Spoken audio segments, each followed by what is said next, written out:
Hello, কে আছেন, কোন জায়গা থেকে আছেন, জানিয়ে ফেলুন আপনার কথাগুলো আপনার প্রিয় অভিনেতাকে। এই সত্যি তো লিসেনারদের কল কাটা হয় না, তাই না? জি, ঠিক বলেছেন। জি আপু, আপনি একদমই ঠিক বলেছেন। আপনি নিশ্চিন্তে আপনার মনের কথাগুলো বলতে পারেন। আমি ঈশ্বর গেস্ট মিরাজ খানকে কিছু বলতে চাই না। আমি ঈশ্বর হোস্ট রাফসানকে নিয়ে বলতে চাই। রাফসানের বিরুদ্ধে আমার অনেক অভিযোগ আছে। জি আপু, আপনি বলেন আপনার কি কি অভিযোগ আছে। এই মেয়ে, কি আপনি সাথে সাথে ফোন করে দুষ্টুমি কেন করছেন? আপনার ফোনটা রেখে দিতে পারেন। কেউ অপশন নেই, কল তো কাটা যাবে না। এইসব একটা রুলস আছে যেটা আপনি আমাকে বলেছেন যে কেউ কল করলে সেটা কল কাটা যাবে না। আপু আপনি সবকিছু নিশ্চিন্তে বলতে পারেন। তুমি আর কত প্রেম করবে রাফসান? কত মেয়ের জীবন নষ্ট করবে তুমি? হ্যাঁ, কি বললেন আপু? রাফসান ভাই প্রেম করে? হ্যাঁ, সে আর্জিং করে সুন্দর সুন্দর কথা বলে মেয়েদেরকে পটায়, ফেসবুকে মেয়েদের সাথে প্রেম করে, এরপর তাদেরকে বিয়ের স্বপ্ন দেখায়, আর তারপর তাদেরকে ধোকা দেয়।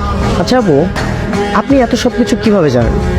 কারণ সে আমাকেও ধোকা দিয়েছে, আমার সাথে প্রেম করেছে, এরপর যখন জানতে পেরেছে আমি গরিব ঘরের মেয়ে, তারপর আমাকে ধোকা দিয়ে চলে গেছে। আপনি নিশ্চয়ই আমাদের সাথে ফোন করে দুষ্টুমি করছেন, তাই তো? ভাইয়া, এটা সিরিয়াস একটা প্র্যাঙ্ক কল করা হচ্ছে, শুধু শুধু একটু দুষ্টুমি করা হচ্ছে। যাই হোক, আমরা কিন্তু অনেক বেশি এন্টারটেইন হয়েছি। অনেক ধন্যবাদ আপনাকে। আপনি কিন্তু চাইলে এবার ফোনটা রেখে দিতে পারেন।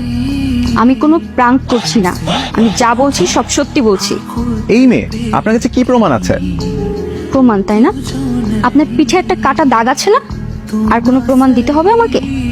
না না না, ঠিক আছে আপু, আর কিছু বলতে হবে না। আর এসব পার্সোনাল বিষয়গুলো লাইভে না বলাই ভালো।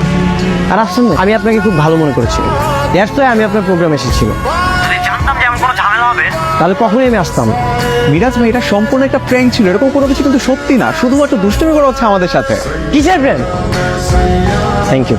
মিরাজ ভাই, আমাদের অনের শ্রোতারা অপেক্ষা করছে, প্লিজ এরকম ভাবে যাবেন না।